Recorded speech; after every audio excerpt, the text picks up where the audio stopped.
Dear friends, welcome to yet another installment of Strategic Power.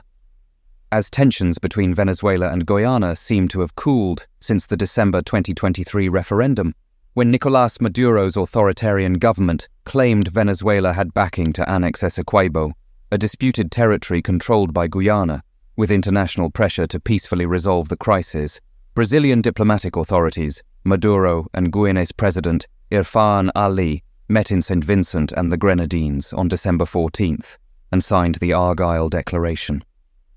They agreed not to resort to force against one another, to avoid conflicts that could heighten tensions, and established a joint commission to address issues mutually agreed upon.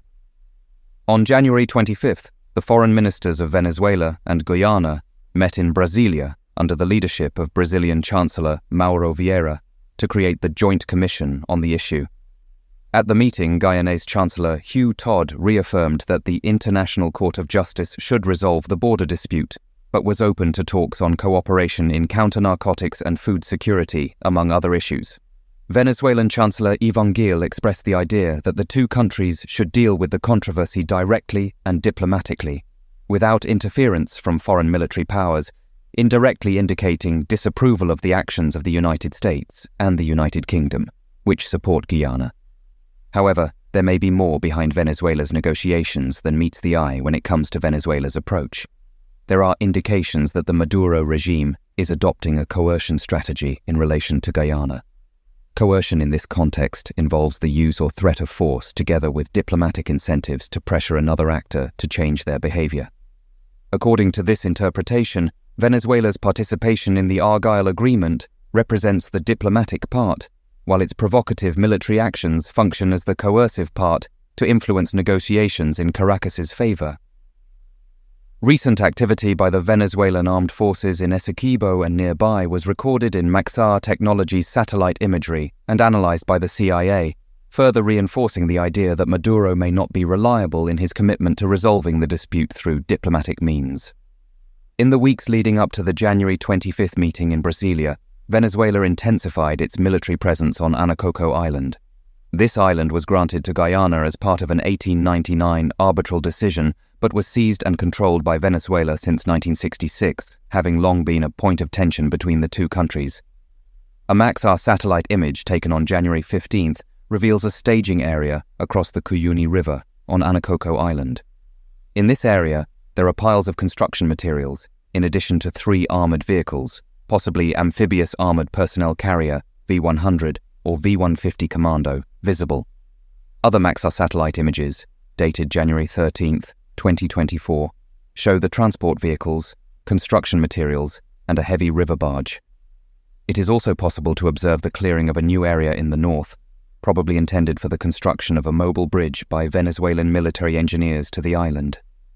Recently, videos released by Venezuelan military personnel and government social media accounts on January 24th and 25th, during the meeting in Brasilia, show an ongoing exercise on Anacoco, overseen by General Domingo Hernandez Lares, commander of the Bolivarian National Armed Forces Strategic Operations Command, who reports directly to President Maduro and Defense Minister Vladimir Padrino López.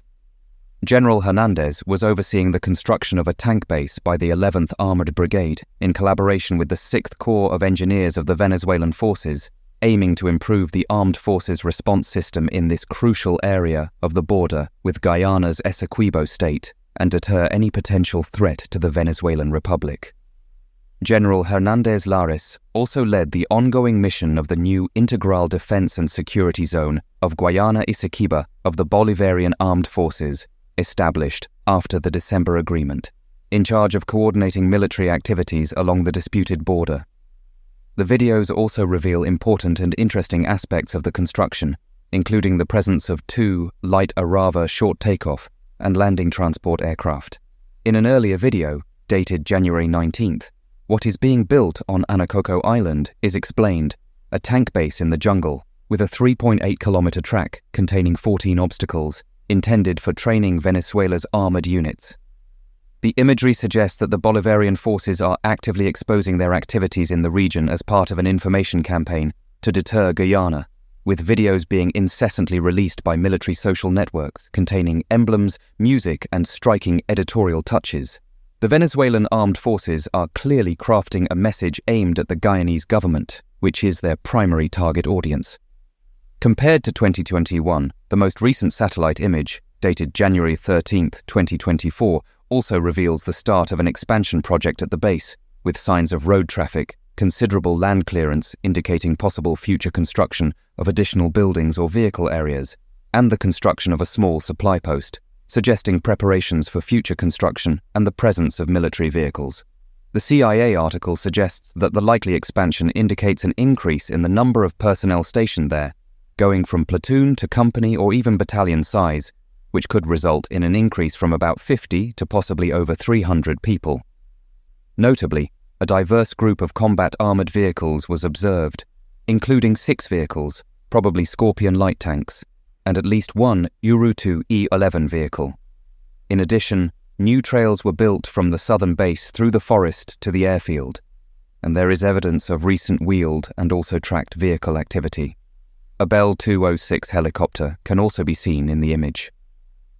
The presence of a military barge in Tumeremo, a heavy river barge, and light tanks on Anacoco highlight the ability of the Venezuelan military to transport heavy equipment on the rivers. Additionally, the observation of vehicles such as the Urutu E-11 and other amphibious transport means in social media posts suggests an effort to develop an amphibious capability on the island. This equipment poses a threat to the small Guyanese airfield, located just 140 meters across the river, as well as the neighboring border town of Port Kaituma, which is also under Guyanese jurisdiction.